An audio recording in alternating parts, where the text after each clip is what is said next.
Ang kahangahangang babaeng ahas ay nagpalat ng anyo na isang magandang babae at lumaki ang mga kamay na wala pang 3 segundo. Kaagad pagkatapos noon ay pilit na pinunit ng mga kamay ang mamahaling balat ng ahas at sa isang iglap ay naglilinang na ito at naging magandang babae na.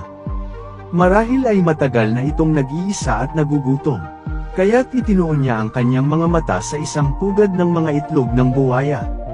Lumingon-lingon siya saglit at sa sumunod na segundo ay ipinasok niya ang buong itlog sa kanyang bibig.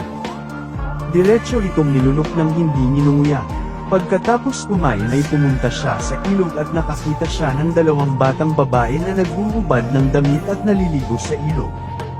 Tahimik niyang kinuha ang kanilang mga damit at pagkatapos ay pumunta siya sa bayan upang hanapin ang kanyang asawang ahas.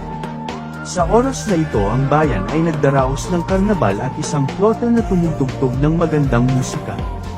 Naakit ang babaeng ahas sa tunog ng flota at nagsimulang sumayaw. Masyado siyang nalubog sa musika kaya hindi niya napigilan ang sarili ngunit sa hindi inaasahang pagkakataon ay nagustuhan siya ng 2 lalaking driver. May balak silang gawin na masama sa Snake Lady at saka nakakita ng punit na silk scarf para takpan ang kanyang ulo. Dinala nila siya sa isang hotel. Habang nasa isang silid ang 2 lalaki ay nagsimulang pagsamantalahan siya. Nang malaman nila na siya ay titi, sinimulan nila siyang galawin. Hindi alam ng inosenteng babae ang nangyayari. Sa sandaling iyon ang isa sa mga lalaki ay gustong pumunta sa banyo.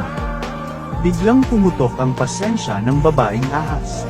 Una niyang pinunit ang buhok mula sa kanyang ulo at pagkatapos ay nagkaroon ng malaking pagbabago ng mga buto sa kanyang katawan.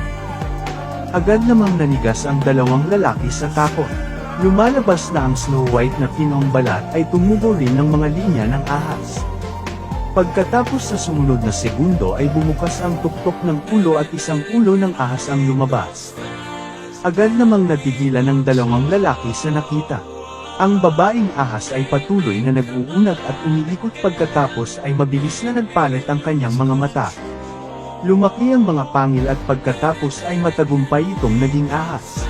Hinugot ng lalaki ang kanyang mga paa at tumakbo ngunit ang 2 paa ay hindi kayang lampasan ang walang paa. Kinagat niya ang lalaki at inihagis ito sa gilid habang tumatakas ang isa pang lalaki sa pinto at nahila siya pabalik gamit ang buntot ng ahas na mabilis na pumulupot. Hindi nakapagtatakang ang 2 lalaki ay tuluyang nilamon ng buhay ng babaeng ahas. Pagkatapos kainin ng 2 lalaki, ang babaeng ahas ay nakahiga sa kanyang kama at natutulog. Unti-unti siyang muling nag-transform bilang tao. Hindi pala ordinaryong ahas ang babaeng ahas. Siya ay isang diyosa ng ahas na sinasamba ng mga lokal na tao.